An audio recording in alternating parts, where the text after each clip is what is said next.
Hi friends, அனைவருக்கும் காலை வணக்கம். This is Sivaji. Friends, video போகிறதுக்கு முன்னாடி என்னோடய சப்ஸ்கிரைபர்ஸ், வியூவர்ஸ், ஃப்ரெண்ட்ஸ் எல்லோருக்கும் என் மனமார்ந்த நன்றிகளை தெரிவிச்சுக்கிறேன். ஃப்ரெண்ட்ஸ், இப்போது நிஃப்டி 50, பேங்க் நிஃப்டி, சென்செக்ஸ் இதனுடைய அப்டேட்ஸை தொடர்ந்து பார்த்துட்டு வரோம்.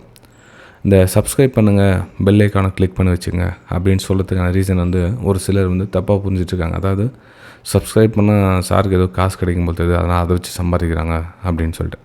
இப்போ பார்த்திங்க அப்படின்னா ஒரு கமெண்ட்டில் பாருங்கள், சப்ஸ்கிரைப் பண்ணால் தான் சொல்லுவீங்களா பாஸ்? அதாவது சப்ஸ்கிரைப் பண்ணால் தான் சொல்லுவீங்க, சப்ஸ்கிரைப் பண்ணுறது ரொம்ப பெரிய வேலை அப்படின்னு மாதிரி நினச்சிட்ருக்காங்க. சப்ஸ்கிரைப் பண்ணி பெல் ஐக்கானை கிளிக் பண்ணது சார்ஜஸ் எதுவும் கிடையாது. அதனால் எனக்கு 10 பைசா கிடைக்க போகிறதும் கிடையாது. என்னென்னா, நான் உங்களுக்கு அப்டேட் பண்ணுறது உங்களுக்கு நோட்டிஃபிகேஷன் வரும், ஈஸியாக பார்த்து நெக்ஸ்ட் டைம் பார்த்து தெரிஞ்சுக்கலான்றதுக்காக தான் சப்ஸ்கிரைப் பண்ணுங்கள், பெல் ஐக்கானை கிளிக் பண்ணுங்கள் அப்படின்னு சொல்கிறேனே தவிர, நீங்கள் சப்ஸ்கிரைப் பண்ணால் தான் எல்லாம் சொல்லுவீங்களா அப்படின்ற மாதிரிலாம் கிடையாது. ஸோ நீங்கள் மிஸ்டேக்ஸ் பண்ணிவிட்டு அது தவறாக இம்பேக்ட் பண்ணாது. எதனால் எனக்கு 10 பைசா எதுவும் கிடைக்க போகிறதில்ல. சப்ஸ்கிரைப் பண்ணிங்கன்னா உங்களுக்கு நோட்டிஃபிகேஷன் வரும். அந்த ஒரு காரணத்துக்காக தான் உங்களுக்கு சப்ஸ்கிரைப் பண்ணி பெல் ஐக்கானை கிளிக் பண்ணி வச்சுங்கன்னு சொல்கிறேனே தவிர இல்லை. இப்போ ஃபார் எக்ஸாம்பிள் நேற்று உங்களுக்கு அப்டேட் பண்ணியிருந்தேன், இந்த 24,040 கிட்ட உங்களுக்கு சப்போர்ட் எடுக்கும். இப்போ இந்த இடத்துல சப்போர்ட் எடுத்து மேலே போகும் மென்ஷன் பண்ணியிருக்கீங்களா. ஸோ இந்த மாதிரி போகும். ஆல்ரெடி நேற்று வீடியோவில் போட்டிருந்தேன் நான். ஸோ சப்ஸ்கிரைப் பண்ணிங்க, உங்களுக்கு அது தெரியும். சப்ஸ்கிரைப் பண்ணலாம் உங்களுக்கு தெரியாது, அவ்வளோதான். ஓகே, இதனால் உங்களுக்கும் லாஸ் ஆக போகிறது, எனக்கும் லாஸ் ஆக போகிறதில்ல. ஸோ சப்ஸ்கிரைப் பண்ணி நோட்டிஃபிகேஷன் உங்களுக்கு ஈஸியாக வரும் அப்படிங்காக தான் சப்ஸ்கிரைப் பண்ணிக்கங்க அப்படின்னு ஒரு ரீசன் சொன்னே தவிர மிச்சப்படி எந்த ஒரு உள்நோக்கு காரணங்கள் எதுவும் கிடையாது. ஃப்ரெண்ட்ஸ், நேற்று கூட பார்த்தீங்கன்னா இவ்வளோ கிளியராக எக்ஸ்பிளைன்ஸ் பண்ணியிருக்கேன். இதெல்லாம் சப்போர்ட்டாக ஒர்க் ஆகும், இது சப்போர்ட்டாக ஒர்க் ஆகும், இதெல்லாம் சப்போர்ட் லெவலில் ஒர்க் ஆகும். இந்த 24,040 ஃபஸ்ட் சப்போர்ட், இந்த 24,000 செகண்ட் சப்போர்ட். ஸோ எங்கே வேணாலும் சப்போர்ட் எடுக்கிறதுக்கான வாய்ப்புகள் இருக்குது. ப்ரைஸ் இந்த மாதிரி 24,160 கிட்டத்தட்ட ப்ரைஸ் மூவ் ஆகும் அப்படின்னு கிளியராக எக்ஸ்ப்ளனேஷன் கொடுத்துருக்கேன். ரைட்டுங்களா? சரி, ஓகே சார். இப்போது ப்ரைஸு 24,180 போயிடுச்சு, 160 தாண்டி 180 போயிடுச்சு. இப்போ சார் நெக்ஸ்ட் என்ன சார் பிளான் பண்ணலாம்? அதே மாதிரி ஏன் சார் வீடியோ ஏன் காலையில் நீங்கள் வீடியோ அப்லோட் பண்ணுறீங்க அப்படின்றதுக்காக, ஓவர் நைட்டில் மார்க்கெட் எது ஆகும் என்ன ஆகுதுன்னு காலையில் தான் தெரியும் friend market. Okay, so gift Nifty எங்கே ஓப்பன் ஆகுது, மைனஸில் ஓப்பன் ஆகுதா, ப்ளஸில் ஓப்பன் ஆகுது, என்ன நடக்குது அப்படின்ட்டு அதுக்கப்புறம் தான் தெரியும். அதுதான் உங்களுக்கு மென்ஷன் பண்ணுது. ஸோ நேற்று பார்த்தீங்கன்னா இந்த ஏரியாவில் ஒரு சப்போர்ட் ஏரியா இருந்தது. ப்ரைஸிங் சப்போர்ட் எடுக்கிற வாய்ப்புகள் இருக்கும். ஸோ இங்கே டபிள்யூ பேட்டர்ன் தான் ஒரு அப்பர் சைடுக்கான பிளான் பண்ணுங்கள் அப்படின்னு மென்ஷன் பண்ணியிருந்தேன். ஸோ இந்த மூமெண்டம் கிடச்சிச்சு. அதுக்கப்புறம் அகைன் இன்னொரு மூமெண்ட் எங்கேயும் கிடச்சிது. ஆனால் இந்த மூமெண்ட் யாரும் கேட்ச் பண்ணியிருக்க மாட்டாங்க. மார்க்கெட் முடிய டைம் ஆச்சுது. ஆனால் இந்த மூமெண்ட்டை நீங்கள் கேட்ச் பண்ணியிருக்கலாம். ரைட்டுங்களா? சரி, ஓகே. இப்போது நெக்ஸ்ட்டு என்ன சார் பிளான் பண்ணலாம் அப்படின்னு பார்த்தீங்கன்னா, இப்போ அகைன் கீழே சப்போர்ட் எங்கே இருக்காங்க, லாஸ்ட்டாக பையர் சப்போர்ட் எடுத்த இடம் இந்த 24,080 கிட்ட சப்போர்ட் எடுக்க ட்ரை பண்ணியிருக்காங்க. அது உண்மையிலேயே சப்போர்ட் எடுக்க முடிஞ்சுதா அப்படின்றத பார்க்கணும். இன்றைக்கி மார்க்கெட்டு ஓப்பன் ஆகுது பிறகு பார்த்தீங்கன்னா 180 புள்ளிகள் கிஃப்ட் நிஃப்டி மைனஸில் ஓப்பன் ஆகுது. அப்போ கிட்டத்தட்ட இந்த 24,020, 24,000 இங்கே தான் ஓப்பன் ஆகுது. அப்போது நமக்கு இந்த சப்போர்ட் சஸ்டெண்ட் ஆகிட்டு தாங்கி பிடிக்குதா அப்படின்னு பார்க்கணும் நம்ம. ஓகே, அப்போ இங்கே என்ன ப்ரீவியஸ் சப்போர்ட் ரெசிஸ்டன்ஸ் என்ன ஒர்க் ஆகுது அப்படின்னு பார்த்துட்டிங்கன்னா அதுக்கேற்ற மாதிரி நீங்கள் பிளான் பண்ணிக்கலாம். அதே மாதிரி இந்த டெலிகிராம் இஷ்யூ இன்னும் கொஞ்ச நாள் வெயிட் பண்ணுங்கள். அதே மாதிரி நான் உங்களுக்கு June 25 வரையிலும் நான் அவைலபிள் இருக்க மாட்டேன். ஸோ June 25க்கு அப்புறம் நீங்கள் நார்மலாக இந்த டெலிகிராம் இஷ்யூலாம் அப்டேட் நார்மல் சால்வ் ஆனதுக்கப்புறம் அதில் நீங்கள் நோட்டிஃபிகேஷன் வரும், அதில் பார்த்துக்கலாம். அது வரையிலும் கொஞ்சம் இந்த யூடியூப்லேயே நம்ம ஃப்ரீ எஜுகேஷனில் நீங்கள் ஜென்ரலாக நீங்கள் என்ன சொல்லித்தான் அதை வச்சு நீங்கள் எடுத்தால் பெட்டராக இருக்கும். தயவுசெய்து உங்களுடைய ஓவர் ட்ரேடிங்கை மட்டும் கண்ட்ரோல் பண்ணிங்க, அதை தாண்டி எதுவும் பண்ண போகாதீங்க. ரைட்டுங்களா? ஸோ இன்றைக்கி இந்த சப்போர்ட் நம்ம எடுக்குதா இல்லையா அப்படின்னு பார்த்துட்டு அதுக்கப்புறம் நம்ம டிசிஷன் எடுக்கலாம். அதாவது என்ன சார் பிளான் பண்ணலாம் அப்படின்னா, இந்த 24,000 கிட்ட இருக்கு இல்லைங்களா? ஸோ இந்த 24,000 கிட்ட உங்களுக்கு ப்ரைஸ் கொஞ்ச நேரம் ஒரு சப்போர்ட் எடுத்து ஒரு டபிள்யூ பேட்டர்ன் க்ரியேட் ஆகிடுச்சு அப்படின்னா உங்களுக்கு டார்கெட் பார்த்திங்கன்னா உங்களுக்கு 24,080 ஃபஸ்ட் லெவலில் உங்களுக்கு டார்கெட் அமையும். அதாவது மார்க்கெட் எங்கே ஓப்பன் ஆகுதுன்னு பாருங்கள். அந்த டார்கெட் பார்த்திங்கன்னா மேலே சின்னதாக ரிகவர் போய்ட்டு அதுக்கப்புறம் ப்ரைஸ் இங்கே கீழே வருதா அல்லது இங்கேருந்து சப்போர்ட் எடுத்து மேலே போதா அப்படின்னு பார்க்கணும். ஆனால் ப்ரெசென்ட் சுச்சுவேஷன் இந்த 24,080 கிட்ட நீங்கள் எக்ஸிட் ஆகலாம், நீங்கள் ஒரு அப்பர் சைட் ட்ராவல் பண்ணுற மாதிரி இருந்துச்சுன்னா. சரி, இது சினாரியா ஒன். அதாவது ரிகவரி பேஸில் நம்ம ஒரு ஸ்ட்ராட்டஜி பார்க்குறோம். சப்போஸ் மார்க்கெட்டு இந்த 24,000 பிரேக் டவுன் ஆகிடுச்சுன்னு வச்சுக்கலாம்.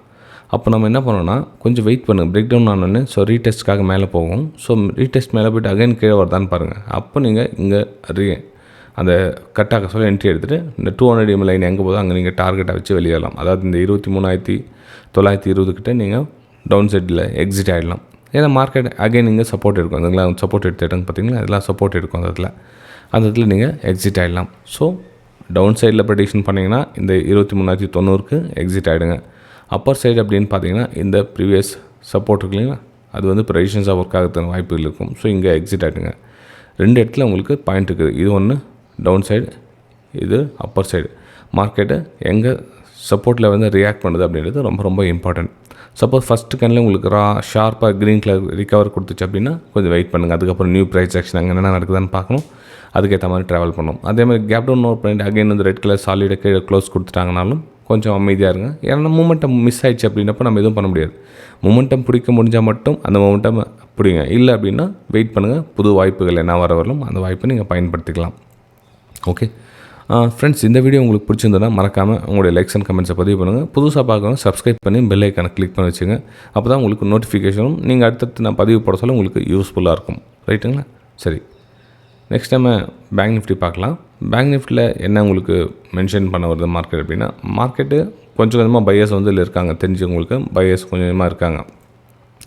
பையர்ஸ் இருந்தால் கூட அந்த மூமெண்டம் வந்து இங்கேருந்து கண்டினியூ ரேலி ஆகிட்டு போயிட்டுருக்குது. அதாவது அந்த 11ஆம் தேதி 12ஆம் தேதி 10ஆம் தேதி பார்த்திங்கன்னா கொஞ்சமாக மார்க்கெட் வந்து புஷ் பண்ணுறாங்க. எவ்ரி சின்ன சின்ன விஷயத்தை புல் பேக் வந்து புஷ் பண்ணி மார்க்கெட் மேலே கொண்டு போய் ட்ரை பண்ணுறாங்க பேங்க் நிஃப்டியில்.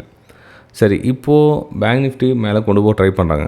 மார்க்கெட் இப்போ கேப் டவுன் ஆச்சுன்னா என்ன சார் பண்ணலாம்? இப்போ already gap down gift nifty பார்த்திங்கன்னா லைட்டாக கேப் டவுனுக்கான சினாரியோன்னு தெரியுது. அப்போ இதில் நம்ம என்ன பிளான் பண்ணலாம்? பெரிய டைம் ஃப்ரேமை ஷிஃப்ட் பண்ணி பார்க்கலாம். ஸோ எங்கெங்கெல்லாம் சப்போர்ட் இருக்குது, எங்கே மார்க்கெட் ட்ராவல் ஆகுது அப்படின்னு. ஓகே, பாருங்கள், மார்க்கெட்டு இங்கேருந்து நான் ஸ்டெப்பாக போயிருக்கேன். எங்கே ஜூன் 4ஆம் தேதியிலேருந்து 3ஆம் தேதியிலேருந்து உங்களுக்கு மார்க்கெட் நல்ல ஒரு ஃபாஸ்ட் மூமெண்ட்டாக போயிருக்கு. இன்னும் கரெக்ஷனே வரல, பெருசாக ஒன்றும் கரெக்ஷன் வரல பேங்க் நிஃப்டியில்.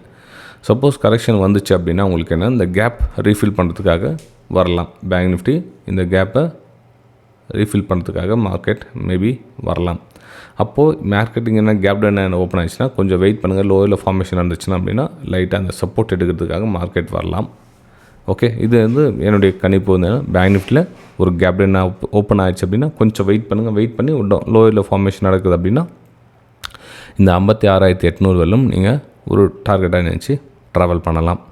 ஓகே, அப்போது ஸ்மால் டைம் ஃப்ரேம் விசிட் பண்ணி பார்த்தோம் அப்படின்னா நம்ம 1 ஹவர் டைம் ஃப்ரேம் இருந்து 10 மினிட்ஸ் டைம் ஃப்ரேம் மாற்றி பார்த்தோம் அப்படின்னா ஸோ ப்ரைஸ் எந்த மாதிரி ஆக்ட் பண்ணுது அப்படின்றது தெரிஞ்சிடும். இப்போ 56,800 எங்கே இருக்குது? இன்னும் இந்த ஏரியாவில் இருக்குது. அப்போ ப்ரைஸு எங்கே ஓப்பன் ஆகுது? கேப் இங்கே ஓப்பன் ஆகுதா இல்லை இங்கே ஓப்பன் ஆகுதா? எந்த கேப் ஓப்பன் ஆகுதுன்னு பாருங்கள். கேப் ஓப்பன் ஆகிட்டு மார்க்கெட்டு சின்னதாக வந்து கரெக்ஷன் ஆகட்டும், புல் பேக்கில் அப்புறம் நீங்கள் ட்ரேட் எடுங்க. ஏன்னா ஸ்டாப் லாஸ் சின்னதாக இருக்கும். மார்க்கெட் ரிவர்ஸ் போய்ட்டால் நீங்கள் எஸ்எல் கட் பண்ணிட்டு வெளியே வரலாம். புரியுதுங்களா? ஸோ இது வந்து என்னோடய வியூ வந்து பேங்க் நிஃப்டியில் இந்த மாதிரி போகிறதுக்கான சான்ஸ் இருக்குது. நெக்ஸ்ட் நம்ம சென்செக்ஸ் பார்க்கலாம். சென்செக்ஸில் எங்கே சப்போர்ட் இருக்குது அப்படின்னு பார்த்தீங்கன்னா இந்த 76,800 இது வந்து ஒரு சப்போர்ட் ஏரியாவாக ஒர்க் ஆகிறதுக்கான சான்ஸ் இருக்குது. ஸோ மிடில் ஏரியா அது. ஸோ இங்கேருந்து price higher formation market recover ஆகும். ஸோ இங்கே கட் ஆகிடுச்சு அப்படின்னா இங்கே ரீடெஸ்ட் எடுத்து லோயில் ஃபார்மேஷன் இந்த 200 EM லைன் டச் பண்ணுறதுக்காக வரும். ப்ரைஸ் லாஸ்ட்டாக சப்போர்ட் எடுத்துகிட்டு 76,450 to 500 அந்த ஏரியா பார்த்திங்கன்னா ஒரு சப்போர்ட் லெவலாக ஒர்க் ஆகிறதுக்கான வாய்ப்புகள் இருக்கும். ஓகே, ஸோ இந்த பதிவு உங்களுக்கு பிடிச்சிருந்ததுன்னா மறக்காமல் உங்களுடைய எலெக்ஷன் கமெண்ட்ஸை பதிவு பண்ணுங்கள். நம்ம அடுத்த வீடியோ சந்திக்கலாம். Thank you friends.